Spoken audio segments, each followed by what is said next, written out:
নমস্কার, আপনারা দেখছেন আরসিটিভির সংবাদ আমার শহর রায়গঞ্জ নিয়ে। আপনাদের সাথে আমি তুহিন। শুরুতেই যে খবরের দিকে নজর রাখবো, এবারে রায়গঞ্জ বিশ্ববিদ্যালয়ের অচলাবস্থা কাটাতে বৈঠক করলেন বিশ্ববিদ্যালয়ের আধিকারিক ও আন্দোলনরত অশিক্ষক কর্মীরা।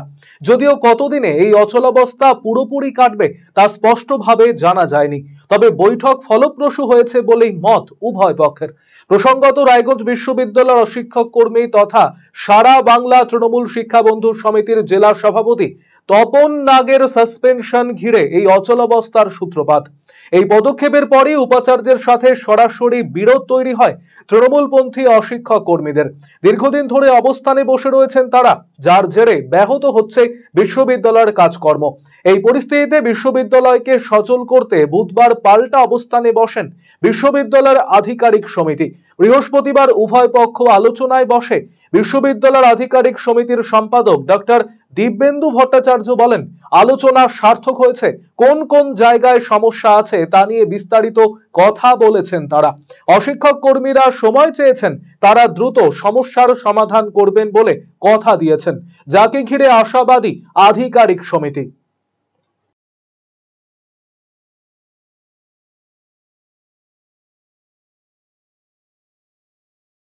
পরিস্থিতি আমাদের যারা অশিক্ষক কর্মচারীরা আছেন, আমাদের সহকর্মী যারা, তারা এসেছিলেন। তাদের সাথে এইখানে এই ঘরে আমরা দীর্ঘক্ষণ আলোচনা করলাম। অত্যন্ত সৌহার্দ্যপূর্ণ পরিবেশে আলোচনা হয়েছে।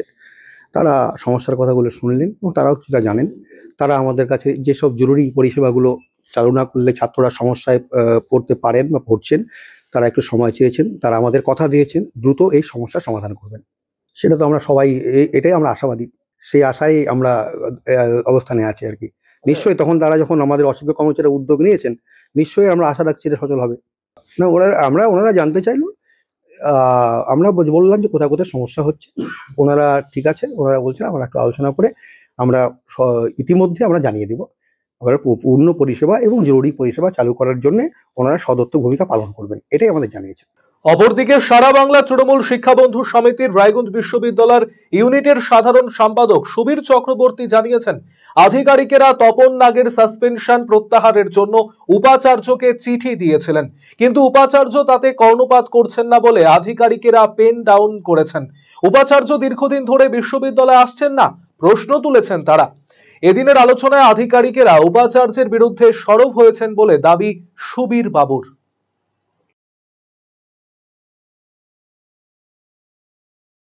বৈঠক অ্যাকচুয়ালি ওনারা বসেছেন যে আপনারা জানেন তপন সাসপেনশন ওনারা প্রত্যাহার করছেন না।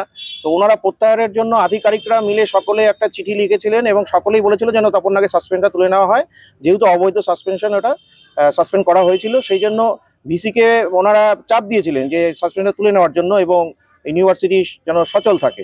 কিন্তু কোনো রকমভাবে ভিসি কর্ণপাত করছে না বলে হয়তো ওনারা ভিসির বিরুদ্ধে গিয়ে এটা হচ্ছে ওনারাও পেন ডাউন করেছেন। এটা হয়তো ওনাদের কাছ থেকে আমরা জানতে পেরেছি। তো ওই জন্য হয়তো ওনারা অবস্থান বিক্ষোভে বসেছে।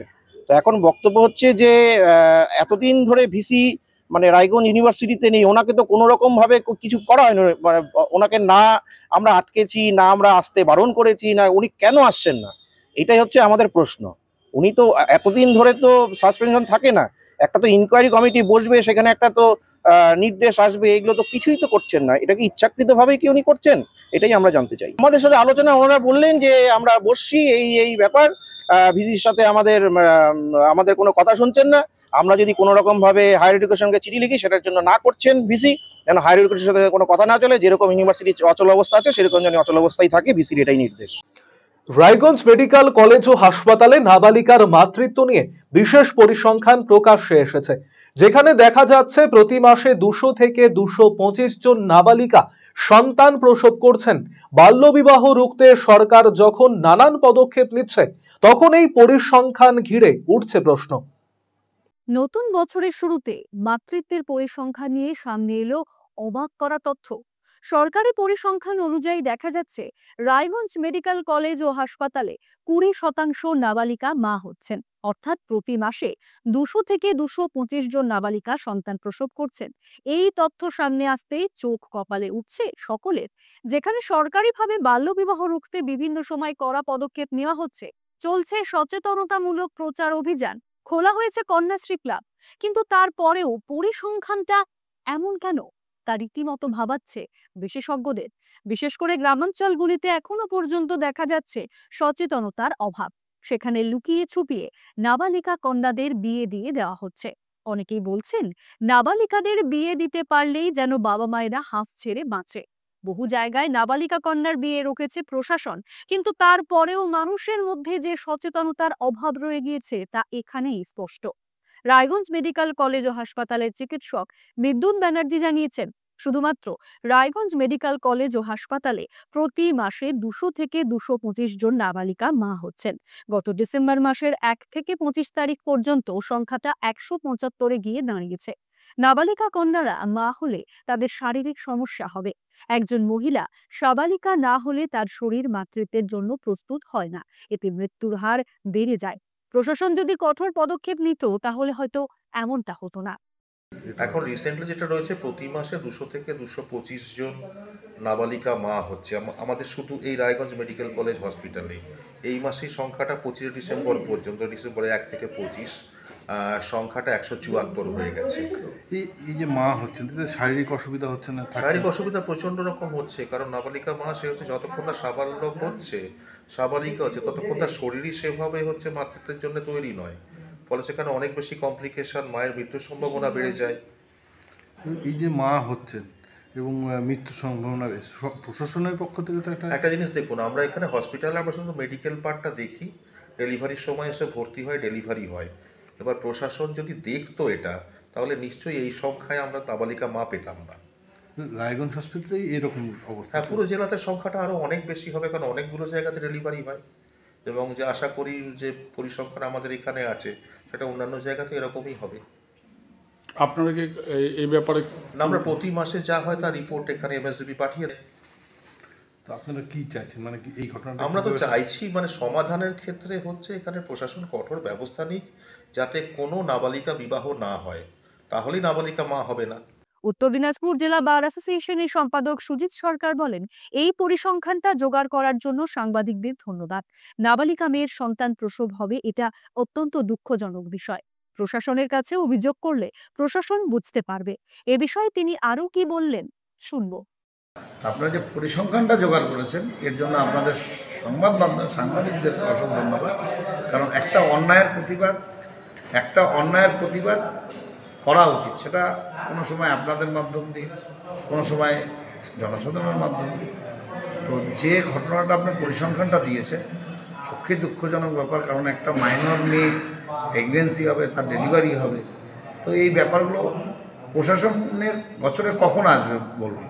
যখন প্রশাসনের কাছে আপনি কোনো কমপ্লেন করবেন, তাছাড়া তো বুঝতে পারবে না, কারণ ডোর টু ডোর তো খোঁজ দেওয়া অসম্ভব না। এত সংখ্যা দেখুন, ব্যাপার হচ্ছে যখন এইটা কিছুটা ডাক্তারের উপরও ভেরিফাই করে। যখন কোনো মেয়ে প্রেগনেন্সি হচ্ছে, ডাক্তারের কাছে যখনই অ্যাটেন্ডিং হচ্ছে, ডাক্তার কিন্তু এজ জিজ্ঞাসা করে। যখন আপনার ওয়েটও মাপবে, নামও জিজ্ঞাসা করবে, এজও জিজ্ঞাসা করবে। হয়তো এজটা দেখা যাচ্ছে ভয়ে বা ভীতিতে ভুল বলছে, তখন ডাক্তার অ্যাজামশন করে নিয়ে একটা মেয়ের অ্যাপিয়ারেন্স দেখে ওর কিন্তু ডকুমেন্টস চেতে পারে যে ওনারও। তো যখনই দেখছেন দিনের পর দিন একটা মাইনর মেয়েদের প্রেগনেন্সিটা, আপনি যে সংখ্যানটা বললেন, তাহলে প্রতিটা ডাক্তার যারা আছেন আর কি, যাদের কাছে জানেন কি, তারা যখনই 2, 4, 5, 10টা দেখবে মাইনর মেয়ে আসছে, যখনই তারাও কমপ্লেন করতে পারে যে মেয়েটা কেন প্রেগনেন্সি হলো, কী করে বিয়ে হলো, প্রশাসনকে জানতে যেতে পারে। সঙ্গে সঙ্গে প্রশাসন সেখানে দরবারে উপস্থিত হবে। সিনির রায়গঞ্জ ব্লকের আধিকারিক সুব্রত সাহা বলেন, এই মুহূর্তে সিনি যেটা করছে, প্রত্যেকটা গ্রাম পঞ্চায়েতে সিপিসি তৈরি হয়েছে একাধিক স্তরে। সংসদ লেভেলে সিপিসি তৈরির উদ্যোগ নেওয়া হয়েছে। সিপিসির মাধ্যমে অনেক কাজ হচ্ছে। বাল্যবিবাহ রুখতে বিশেষ ভূমিকা গ্রহণ করা হচ্ছে। আমরা চেয়েছিলাম যে প্রত্যেকটা জিপিতে বা সংসদ লেভেলে যদি সিপিসি স্ট্রেনথেন করা যায়, তো সিপিসিতে 12 জনের একজন টিম রয়েছে, ওখানে কনভেনার হচ্ছে অঙ্গনারী দিদি এবং চেয়ারপারসন মেম্বার। তাদের সেই যদি স্ট্রেনথেন করে সেখানে সংসদটাকে যদি চাইল্ড ফ্রেন্ডলি করা যায়, অর্থাৎ চাইল্ড ম্যারেজ হোক, ট্রাফিকিং হোক, মিসিং হোক বন্ধ করা যায়, সেইটা আমরা প্রত্যেকটা আমাদের রায়গঞ্জ ব্লকের 14টা জিপিতেই কিন্তু আমরা সিপিসি গঠন করেছি, ওদের সহযোগিতা নিয়ে, জিপির সহযোগিতা নিয়েই, এবং সেটা স্ট্রেনথেনও করেছি। এই মুহূর্তে বেশ কিছু চাইল্ড ম্যারেজ কিন্তু আমি সিপিসির মাধ্যম দিয়ে প্রিভেনশনও করেছি। আমরা চাইছি যে সিপিসি যে স্ট্রেনথেন হয়, আপাতত মনে হয় জিপিগুলো এখন চাইল্ড ফ্রেন্ডলি তৈরি হবে। এছাড়া গ্রাম সভাও রিসেন্টলি হয়ে গেল এবং তাতে এবার সরকার থেকে 60% মানে নারী ও শিশুর উপরে রেখেছে। আমরা সেভাবে সিমিট থেকে কিছু প্রপোজাল দিয়েছি যে কিছু চাইল্ড ম্যারেজের উপরে হোক বা চাইল্ড প্রোটেকশনের উপর কিছু অ্যাওয়ারনেস প্রোগ্রাম রাখা। হ্যাঁ, আমরা মানে বেশ কিছু হয়েছি, কারণ সিপিসিটা হচ্ছে প্রত্যেক মাসে একটা সংসদ লেভেলে মিটিং হয় এবং সেই সংসদে কোনো বাচ্চার বিয়ে হচ্ছে কি না বা কোনো বাচ্চা হয়তো কোনো বাইরে ড্রপ আউট হিসেবে স্কুল ড্রপ আউট হচ্ছে কি না বা বাইরে কাজ করতে যাচ্ছে কি না, সেটা যদি রিপোর্ট আকারে তুলে দিয়ে ওনারা যদি কনভার্ট করে জিপিএলে বা ব্লকে পাঠায়, তারপর কিন্তু সেখান থেকে কিন্তু যাওয়া হচ্ছে। জিপিএল থেকে কিন্তু আমরা অনেকগুলো বিয়ে প্রিভেনশন করেছি। আরসিটিভি সংবাদ, রায়গঞ্জ। নজর রাখবো পরবর্তী খবরে। রাজ্য শ্রম দপ্তরের অধীনে জেলা কর্ম বিনিয়োগ কেন্দ্রের উদ্যোগে রায়গঞ্জে অনুষ্ঠিত হলো জব ফেয়ার। বৃহস্পতিবার রায়গঞ্জের একটি ভবনে এই কর্মসূচি গৃহীত হয়। উপস্থিত ছিলেন মহকুমা শাসক কিংসুক মাইতি, জেলা কর্ম বিনিয়োগ কেন্দ্রের আধিকারিক শুভঙ্কর সরকার, রায়গঞ্জ মার্চেন্টস অ্যাসোসিয়েশনের সাধারণ সম্পাদক অতনু বন্ধু লাহিড়ী, রায়গঞ্জ মার্চেন্টস অ্যাসোসিয়েশনের সভাপতি ডক্টর শান্তনু দাস, বিশিষ্ট ব্যবসায়ী বিপ্লব ঘোষ সহ অন্যান্যরা। জেলা কর্ম বিনিয়োগ কেন্দ্রের আধিকারিক শুভঙ্কর সরকার বলেন, সারা বছর ধরে জব ফেয়ার অনুষ্ঠিত হয়। গতবারও এই কর্মসূচি অনুষ্ঠিত হয়েছিল। এবার ভালো ভালো কোম্পানিকে ডেকে জব দেওয়ার ব্যবস্থা করা হয়েছে। যুবক যুবতীরা এখানে ইন্টারভিউ দেবেন। নির্বাচিত হলে তাদের কোম্পানিতে সরাসরি নিয়োগপত্র দেওয়া হবে। জব ড্রাইভ আমাদের পশ্চিমবঙ্গ সরকারের শ্রম দপ্তরের ডিস্ট্রিক্ট ডাইরেক্টরেট অফ এমপ্লয়মেন্টের অধীনস্থ ডিস্ট্রিক্ট এমপ্লয়মেন্ট এক্সচেঞ্জ এই জব ড্রাইভটা অনুষ্ঠিত করে থাকে। এটা সারা বছর ধরে চলতে থাকে। গত বছর এরকম হয়েছে। এবছর আমরা একটু ভালো ভালো কোম্পানিকে ডেকে জব ড্রাইভের ব্যবস্থা করেছি। এমপ্লয়মেন্ট ব্যাংক রেজিস্টার, অর্থাৎ এটা ডিস্ট্রিক্ট এমপ্লয়মেন্ট এক্সচেঞ্জ অর্থাৎ জেলা কর্মবিনিয়োগ কেন্দ্র দেখে থাকে। সেখানকার যে যুবক যুবতী রয়েছে তাদেরকে এই জব ড্রাইভে ডাকা হয়েছে। তারা দুটি কোম্পানিতে ইন্টারভিউ দেবে, দিয়ে সেখানে সিলেক্টেড এবং অ্যাপয়েন্টেড হবে। সেটা কতজন মোটামুটি এখান থেকে নিয়োগ হতে পারে? ওনারা তো মোটামুটি 30, 40, 50, 60 জন মতো নিয়োগ হতে পারে। অ্যাপ্রক্স ফিগার বলা মুশকিল, কারণ সেটা ভ্যারি করতে পারে, শতাধিকও হতে পারে। আর ফুটফল আমরা আশা করছি 200-এর কাছাকাছি বা 300-এর কাছাকাছি হয়ে যাবে। মূলত কোন কোন সেক্টরে এরা চাকরি পাবে আর কি, কাজ পাবে? এটা জেনারেলি ফিনান্স সেক্টরে এখানে ডাকা হয়েছে। ওনারা আমাদেরকে ইকুয়েশন দিয়েছিলেন, জব ডিটেলস শেয়ার করেছিলেন। সেই অনুযায়ী ওনাদেরকে একটা তারিখ দেওয়া হয়েছিল যে রায়গঞ্জ বাণিজ্য ভবনে আমরা জব ড্রাইভ করতে চলেছি। তো ওনারা সেই অনুযায়ী এখানে উপস্থিত হয়েছেন। অপরদিকে রায়গঞ্জ মার্চেন্ট অ্যাসোসিয়েশনের সভাপতি ডক্টর শান্তনু দাস বলেন, নিজেকে সবার আগে গ্রুমিং করা প্রয়োজন। নিজেকে সব সময় সব রকম ভাবে প্রস্তুত করা উচিত। কর্মক্ষেত্রে ডেডিকেশন সবচেয়ে বেশি প্রয়োজন। আমরা অনেক সময় জীবনের ফোকাস হারিয়ে ফেলি। মূল ফোকাস থেকে সরে গেলে জীবনে দাঁড়ানো অসম্ভব।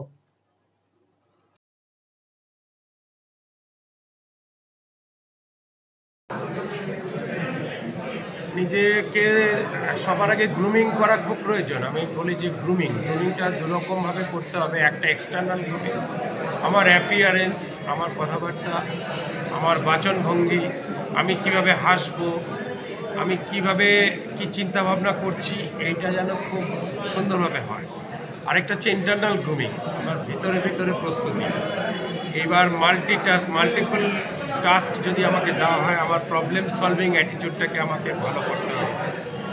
কোনো একটা সমস্যা করলাম, আমি কীভাবে তার থেকে বেরিয়ে আসবো, আমি কতটা ডেডিকেশনটা সবসময় প্রতিদিন আমাকে মোটিভেশন রেডি করতে হবে। সকালে ঘুম থেকে উঠেই আমাকে বলতে হবে আজকে আমি নিজেকে একটু প্রস্তুত করব। তো কর্মক্ষেত্রে ডেডিকেশনটা সবচেয়ে ইম্পর্টেন্ট। ফোকাস, আমরা ক্যামেরায় যেরকম ছবি তোলার সময় ফোকাস না ঠিক করে ক্লিক করে ফেলি, তেমনি আমাদের জীবনে অনেক সময় আমরা ফোকাস হারিয়ে ফেলি।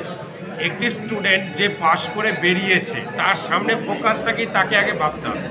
আজকে আমি পাড়ায় নাটক করতে যাচ্ছি, গান শুনতে যাচ্ছি, সিনেমায় যাচ্ছি, মোবাইলে এটা দেখছি সেটা দেখছি, সব থাকতেই পারে, কিন্তু মূল ফোকাস থেকে যদি আমি সরে যাই তাহলে জীবনে আমি কিছু করতে পারবো না। জবের জন্য আবেদনকারী এক যুবক জানিয়েছেন, এখানে বেসরকারি 4টি কোম্পানিতে নিয়োগ চলছে। এমন বিজ্ঞাপন দেখেই তিনি এসেছেন। এখান থেকে অভিজ্ঞতা অর্জন হবে।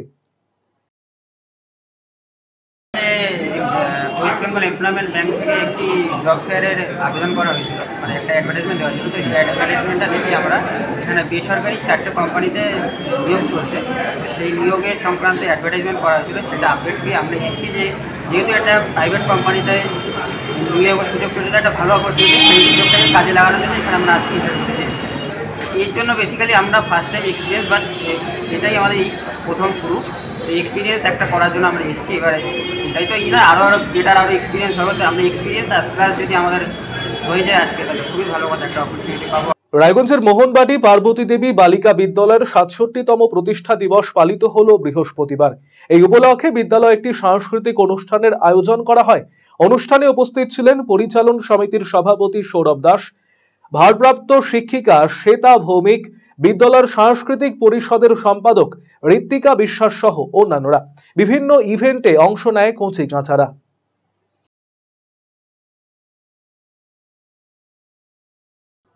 রায়গঞ্জ সুরেন্দ্রনাথ মহাবিদ্যালয়ে অনুষ্ঠিত হলো নবীন বরণ ও সাংস্কৃতিক অনুষ্ঠান। এই উপলক্ষে সকাল থেকেই এই মহাবিদ্যালয়ে রীতিমতো উৎসবের আবহ লক্ষ্য করা যায়। প্রদীপ প্রজ্বলন করে অনুষ্ঠানের উদ্বোধন করা হয়। অনুষ্ঠানে উপস্থিত ছিলেন রায়গঞ্জের বিধায়ক কৃষ্ণ কল্যাণী, পৌর প্রশাসক সন্দীপ বিশ্বাস, উপপৌর প্রশাসক অরিন্দম সরকার, মহকুমা শাসক কিংসুক মাইতি, রন্তু দাস, অতনুবন্ধু লাহিড়ী, বিপ্লব ঘোষ, মহাবিদ্যালয়ের অধ্যক্ষ চন্দন রায় সহ অন্যান্যরা। নাচে গানে বর্ণময় অনুষ্ঠানে মেতে ওঠেন সকলেই। নবাগত পড়ুয়াদের এদিন বরণ করে নেন সিনিয়ররা। প্রগতি শব্দটার অর্থ আপনারা সবাই জানেন, এগিয়ে চলা।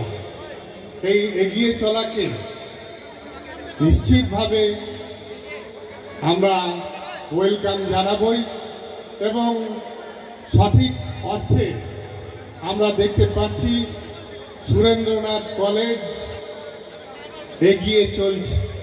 এখানে আমাদের আমন্ত্রণ জানাবার জন্যে রায়গঞ্জ সুরেন্দ্রনাথ মহাবিদ্যালয় কর্তৃপক্ষকে কৃতজ্ঞতা, অভিনন্দন এবং শুভেচ্ছা জানাচ্ছি। আগে 2011 সালের আগে কোন অবস্থায় ছিল? রায়গঞ্জে বিভিন্ন ধরনের সন্ত্রাসের কারবারের সঙ্গে এই সুরেন্দ্রনাথ মহাবিদ্যালয়কে এক শ্রেণীর মানুষেরা জড়িত করেছিলেন। কিন্তু আজকে শিক্ষা আঙিনাকে উন্নত জায়গায় প্রতিষ্ঠিত করবার জন্যে সুরেন্দ্রনাথ মহাবিদ্যালয় কর্তৃপক্ষ যেভাবে ছাত্র, শিক্ষক, শিক্ষাকর্মীদেরকে নিয়ে যে একসঙ্গে লড়াইয়ের মন্ত্র দীক্ষিত হয়েছেন, তার জন্য আজকে সুরেন্দ্রনাথ কলেজ একটি উল্লেখযোগ্য জায়গায় প্রতিষ্ঠিত হচ্ছে। শুধু এই অনুষ্ঠান নয়, সারা বছরব্যাপী যে বিভিন্ন কর্মকাণ্ড হয় কলেজে, ওনারা কিন্তু শুধুমাত্র অনুষ্ঠানে উপস্থিত থাকা নয়, বাইরে থেকেও বিভিন্নভাবে মরালি কিন্তু সাপোর্ট করে যান যাতে এই কলেজের উন্নয়ন হয়। সেই ব্যাপারে ওনারা সর্বদাই সদা প্রচেষ্ট। আমি ধন্যবাদ জানাবো এই কলেজের সকল অধ্যাপক, অধ্যাপিকা এবং কলেজের যারা কর্মচারীবৃন্দ রয়েছেন, যাদের আন্তরিক প্রয়াসে এই কলেজ আজকে উন্নয়নের পথে এগিয়ে চলেছে। এই দিনটাকে সবাই অ্যানসাসলি ওয়েটিং করো যে এই অ্যানুয়াল ডে কবে আসবে, তাই তো? কেননা আজকের এই দিনে নিউ কামারদের এন্ট্রি হয়, আর যারা গ্র্যাজুয়েশন কমপ্লিট করে নিয়েছেন তাদের ফেয়ারওয়েল হয়। তো এই দিনটা আমি মনে করি স্টুডেন্টসদের জন্য খুবই ইম্পর্টেন্ট ডে, কেননা this is the period for career making. তোমাদের ক্যারিয়ার মেকিং এর একটা সময় এখান থেকেই চালু হয়। পড়াশোনার পাশাপাশি পড়ুয়াদের বিনোদনের জন্য বিশেষ উদ্যোগ গ্রহণ করলো রায়গঞ্জের পার্বতী দেবী এপি স্কুল। বৃহস্পতিবার এই স্কুলের পক্ষ থেকে কচি কাঁচাদের নিয়ে একটি বনভোজনের আয়োজন করা হয় গোয়ালপাড়ায় অবস্থিত বিনোদন পার্কে। সকাল থেকেই এই কর্মসূচি ঘিরে ব্যতিব্যস্ত বিদ্যালয়ের শিক্ষক, শিক্ষিকা এবং অভিভাবকেরা। আর খুদেদের আনন্দ যে ধরে না, স্কুল থেকে তারা এসে উপস্থিত হয় পার্কে। দিনভর চলে হই হুল্লোড়, খেলাধুলো, শিশুরা বিভিন্ন রাইডসে উঠে আনন্দিত, হই হুল্লোড়ের পাশাপাশি চলে পেট পুজো। বিদ্যালয়ের প্রধান শিক্ষক অরূপকান্তি ঘোষ জানিয়েছেন, শিশুরা প্রতিদিন বিদ্যালয়ে পড়াশোনায় ব্যস্ত থাকে, বাইরে সেভাবে তাদের বিনোদন সম্ভব হয় না, তাই শিশুদের বিনোদন দিতে বিশেষ কর্মসূচি নেওয়া হয়। যেহেতু তাদের স্কুলে ছাত্রছাত্রীর সংখ্যা বেশি, শ্রেণীভিত্তিক এই কর্মসূচি নেওয়া হয়েছে। বিশেষ আয়োজন করা হয় পরিবেশ সম্পর্কে তারা যাতে পরিচিত হয়, তার জন্য এই উদ্যোগ। সকাল থেকে শিশুরা খুব আনন্দ করছে।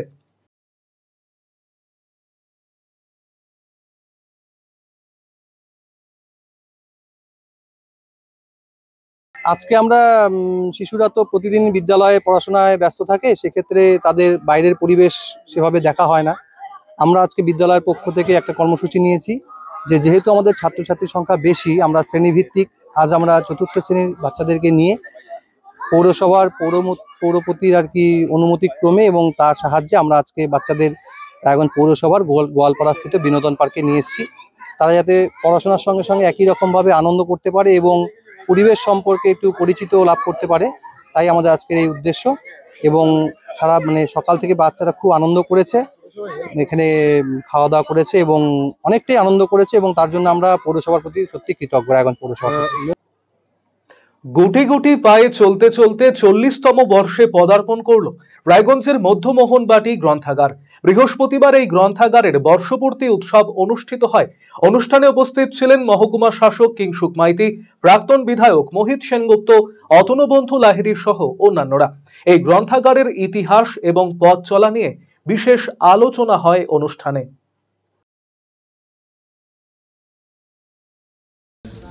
মধ্যমোহনবাটি যে লাইব্রেরিটা 40 বছর পূরণ করে আজকে 41 বছরে পদার্পণ করেছে, একটি বিশেষ মুহূর্ত এই কারণেই যে এখন আমাদের যে লাইফ চলছে, ডিজিটাল লাইফই বলা যেতে পারে, বা ডিজিটাল এজে আমরা রয়েছি। তো এই সময়ে আমাদের বই পড়ার প্রতি আগ্রহ অনেকাংশেই কমে যাচ্ছে, সেটা আমরা দেখতেই পাই। আগে আমরা বইমেলাতে যেভাবে ভিড় করতাম বা লাইব্রেরিগুলোতে যেভাবে ভিড় করতাম, এখন সেটা প্রায় নেই। লাইব্রেরিগুলোতে যেটুকখানি হয়তো পাঠকরা আসেন, খুব কম সংখ্যাই আসেন যারা বই পড়তে আসেন, বেশিরভাগই হয়তো আসেন যারা চাকরির পরীক্ষার প্রস্তুতি নেন। তো সেই অর্থে আমাদের যে সাহিত্য রয়েছে বাংলা ভাষার, এ তো একটা খনিজ ভাণ্ডার বলা যেতে পারে, রত্ন ভাণ্ডার, কিন্তু সেই যে সাহিত্যের সম্ভার, সেগুলো থেকে কিন্তু আমার মনে হয় যে এখনকার জেনারেশন অনেকাংশেই নিজেদেরকে বঞ্চিত করে রেখেছে। তো সেই কারণেই লাইব্রেরিতে আসা খুব দরকার। সবচেয়ে সমস্যা হচ্ছে যে আমরা যে কোনো জিনিসই এখন ইবুক মাধ্যমে পেয়ে যাচ্ছি, গুগলে সার্চ দিলেই পেয়ে যাচ্ছি। তো আমাদের যে বই পড়ার বা বই ঘাঁটার যে অভ্যেস, সেই জিনিসটা কমে যাচ্ছে। এইটা একটা সমস্যা। আগেকার দিনে যখন আমরা পড়াশোনা করতাম ছোটোবেলাতে, যে কোনো একটা বিষয় বুঝতে না পারলে আরও 2-3টে বই আমাদেরকে ঘাঁটাঘাঁটি করতে হতো যে কোথায় পাবো। এখন গুগলে টাইপ করলেই আমরা সেটা পেয়ে যাচ্ছি, ইভেন টাইপ করতেও লাগে না, যদি সেটুকখানিও কষ্ট হয় আমরা ভয়েস কমান্ড দিলেই আমরা পেয়ে যাচ্ছি যে সেই জিনিসটি কোথায় পাবো। তো সেই কারণে ওই যে বই ঘাঁটার যে অভ্যাস বা নেশা, সেটা কিন্তু অনেকাংশে হারিয়ে যাচ্ছে। আমার শহর রায়গঞ্জ এখনকার মতো এ পর্যন্তই। পরবর্তী খবরের জন্য নজর রাখুন শুধুমাত্র RCTVর সংবাদে। নমস্কার।